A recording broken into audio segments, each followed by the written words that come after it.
como sociedad y vamos a intentar hacer un raconto de cómo llegamos hasta el día de hoy. En el marco de la ley de urgente consideración, donde se llega a una comisión de expertos que elabora un proyecto de reforma de la seguridad social, entendimos oportuno intervenir en todas las etapas y no tuvimos ningún éxito en incidir en cómo iba a quedar ese proyecto, ni tampoco en derogar la creación de esta comisión de expertos, porque no fue incluida en los 135 artículos de la ley de urgente consideración. Hasta acá llegamos con un movimiento sindical que hasta el día de hoy no muestra demasiado la lucha en las calles, no se define por dar la pelea, y sin embargo, esta modificación que pretende implementar, profundizando las ganancias de la SAFAP por sobre la redistribución de la riqueza, complica más la postura de una sociedad que no comprende de qué va esta reforma.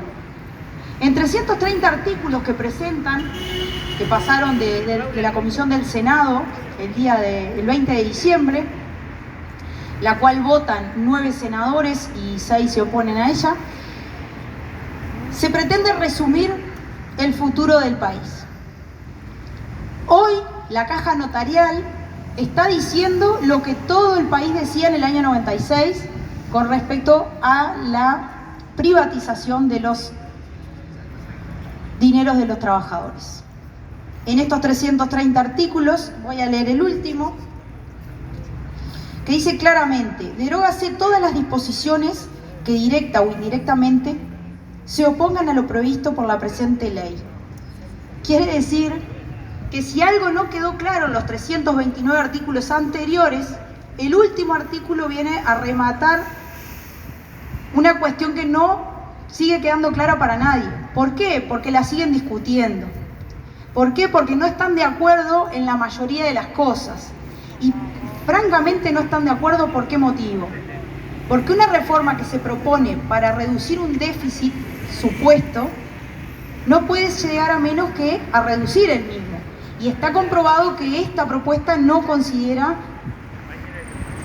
el tema justamente de bajar el déficit del Banco de Previsión Social. Llegamos a la conclusión de que hay que tener un hijo con discapacidad severa para que te den un año más de trabajo. Y ahí hay inconsistencias. Y las inconsistencias siempre van a la parte más débil. Los colectivos feministas deberían de estar alzando su voz en este momento. Las mujeres deberíamos estar defendiendo esta cuestión, porque no se habla nada de la tasa de natalidad, no se habla nada del sistema integrado de cuidados. Pero sí se dice mucho de quiénes van a ser los grandes ganadores de esta reforma. Habrá que ver cómo se da la lucha y habrá que ver cómo se manejan las cosas.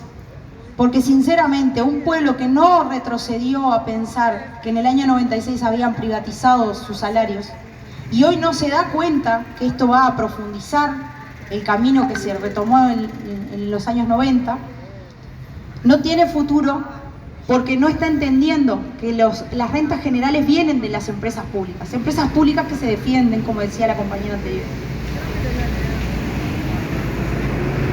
Para cerrar, porque imagino que Sol tiene mucho para decir sobre esto, básicamente en el tema reforma, lo que queremos dejar claro es que no hay manera de repeler esta situación si no se deroga la SAFAP de una vez y si no se hace con el pueblo y en la calle.